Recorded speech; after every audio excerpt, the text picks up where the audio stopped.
implicit in that is the idea that children are a burden, and that the idea that women should have children is part of the oppressive patriarchy and should be resisted.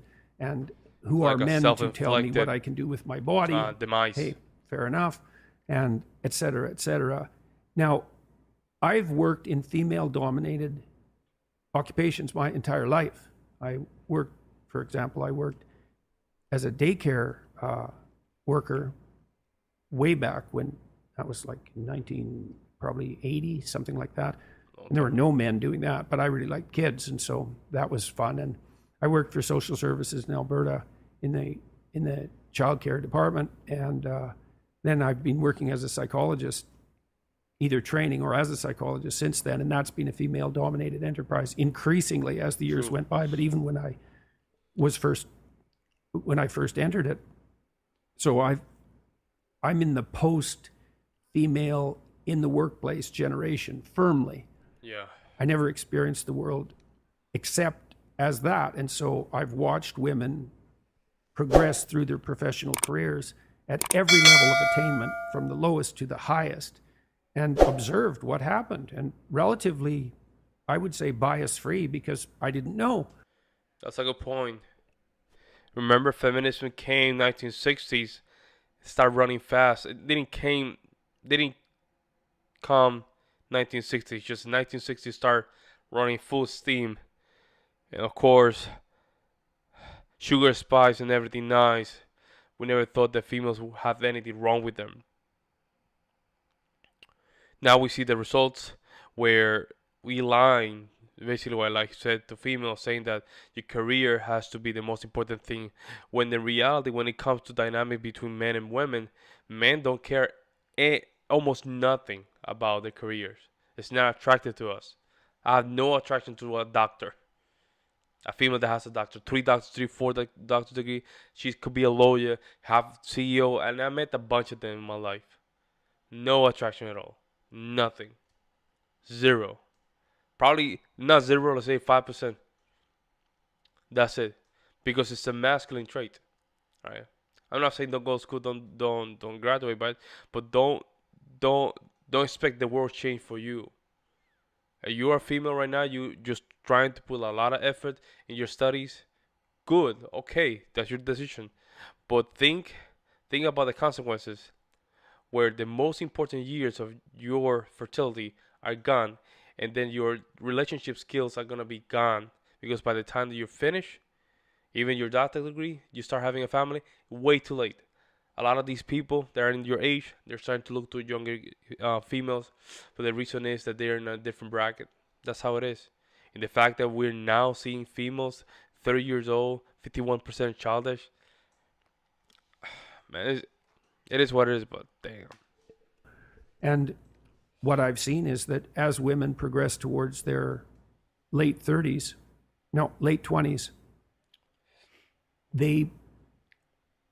there's a psychological transformation. Yeah. And what happens is that they place less emphasis on their career and way more emphasis, particularly on having a child. And that really reaches a crisis point around 29 or 30 for the vast majority of women, and their attitude crazy. flips. And I've seen it very dramatically with like that. many women. And I suppose the most most convincing evidence of that, I worked with high-end lawyers in Toronto for about 10 years. I was part of an organization. We went to law firms, high-end law firms, and said, send us your most productive people, and we'll help them iron out whatever wrinkles there might still be in their life. And the advantage to them is that things will go better for them, and the advantage to you is they'll be even more productive. Yeah. And there's a good management dictum, which is pay the most attention to your most productive people, because they're bringing in the bulk of your revenue disproportionately. And so I worked with men and women who were at the peak of their careers in a very difficult enterprise.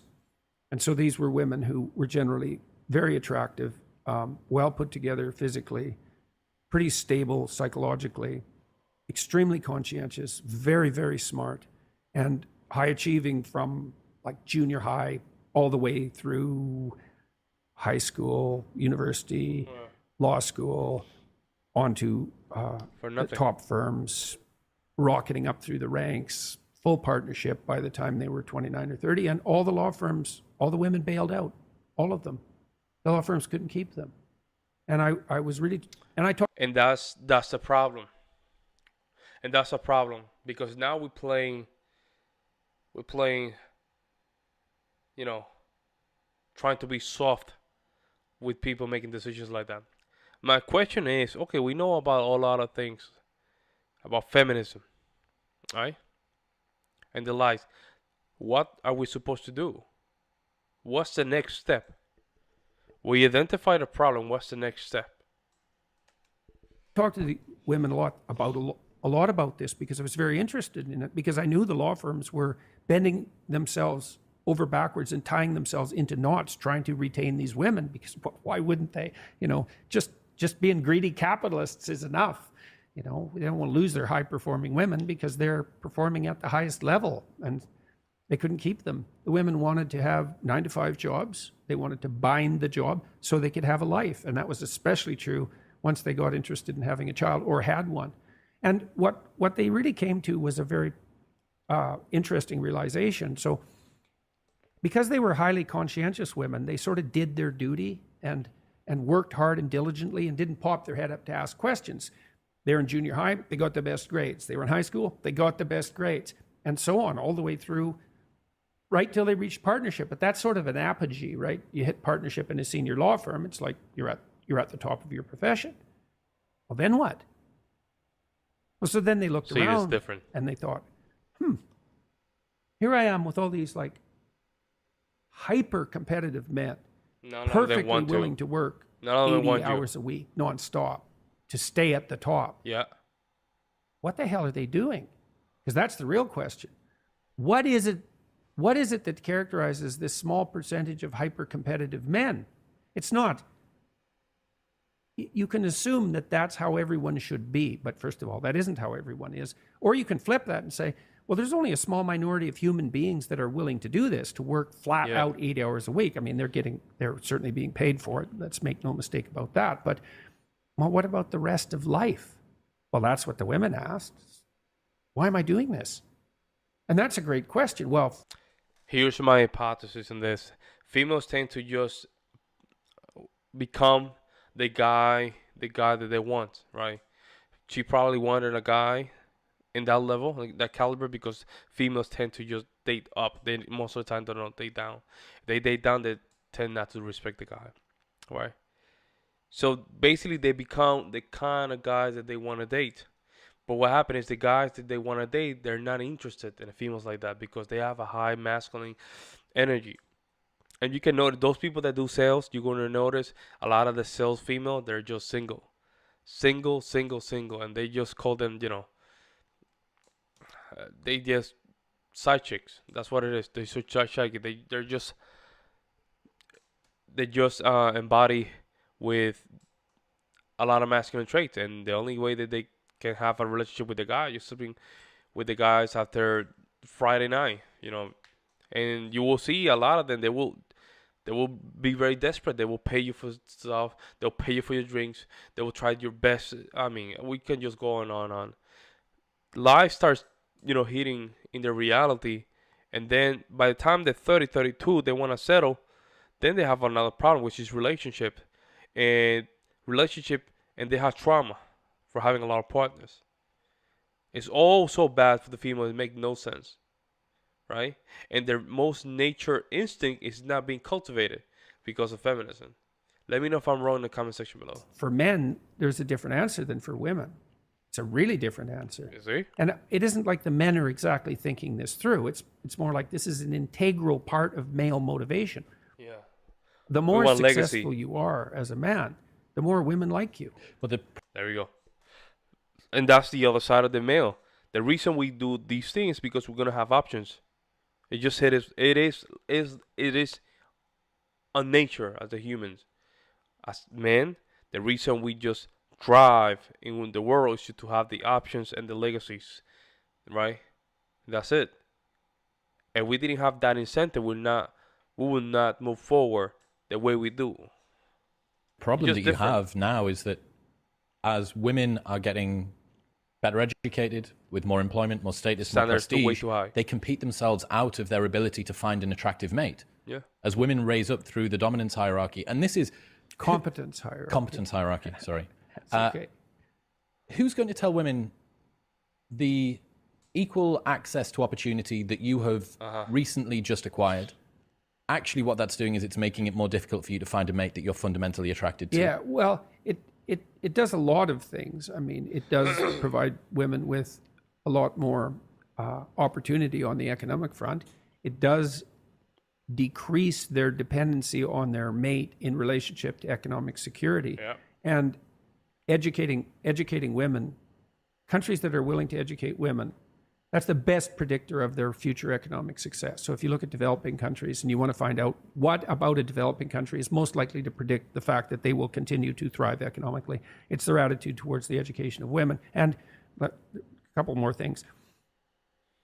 Women's educational status predicts their children's educational status, but men's educational status doesn't. So that's also an important multi-generational effect.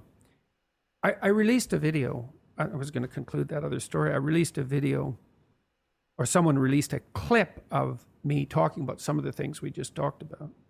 And it went out on YouTube Shorts, and it's got like 5 million views in a month or something like that. And the comment section is unbelievably vitriolic. Every single comment is vitriolic, and it's all from women. It's like, who is this old white bastard telling us what we should do with our bodies? And I wasn't being judgmental. I was just saying exactly what I said to you, which is, well, I've watched women over the entire course. And that's right there the weakness of the female. Tell them the truth. Tell them the truth. They cannot handle it. But you as a man have to. Okay? You have to.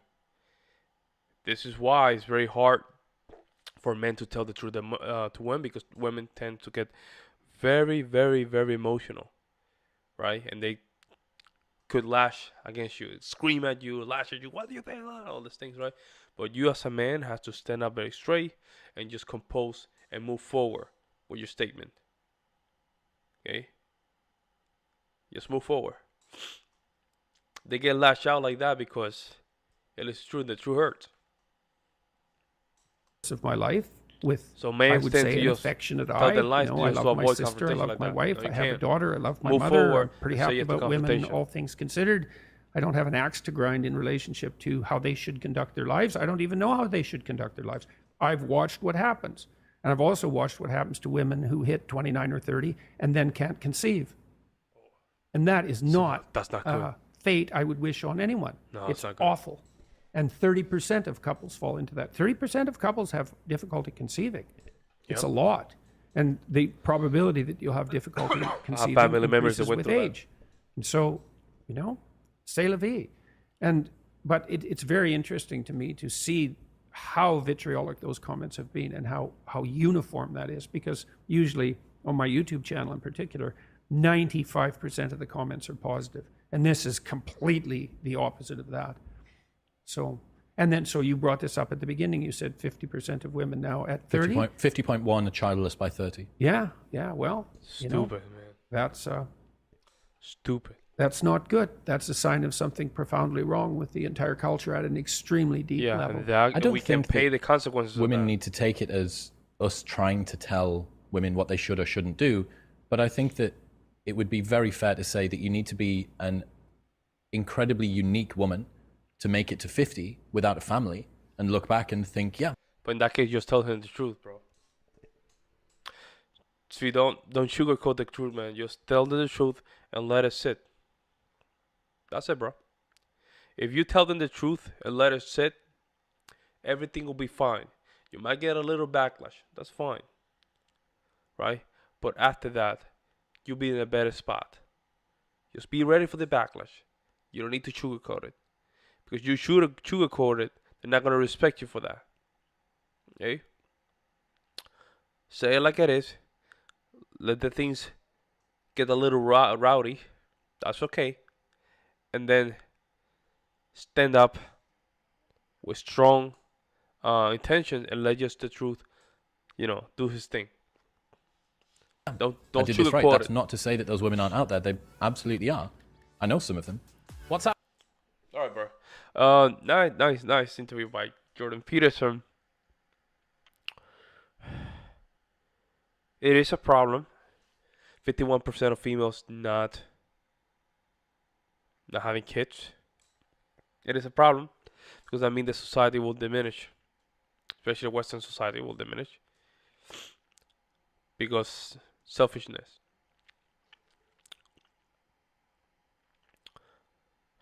Fear of missing out.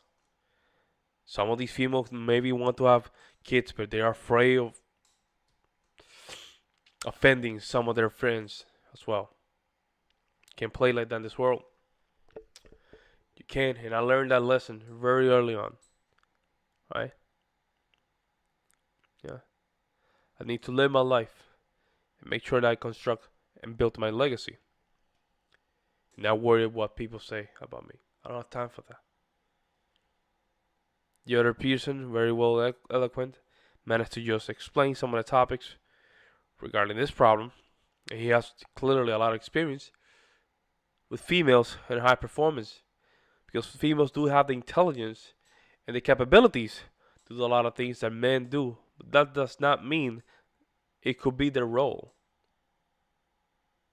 Mixing the role, if you mix or twist the role, you might counter chaos. That's why they say, and you're in a relationship, the female tend to take the reins of the relationship. Most of the time, that relationship will end in a separation or divorce, because a scared wolf cannot lead the pack, because it will end up dead.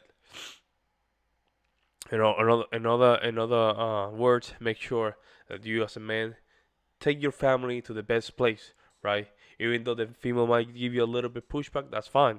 That's her natural instinct, just to make sure to check you in, that you're still there. Okay? I think this message need to be sent across more often. We need to spark the conversation a little bit and see where it goes. What do you guys think? Am I wrong on this? I mean, I might be a little off here, or do you guys agree with me? Let me know in the comment section below.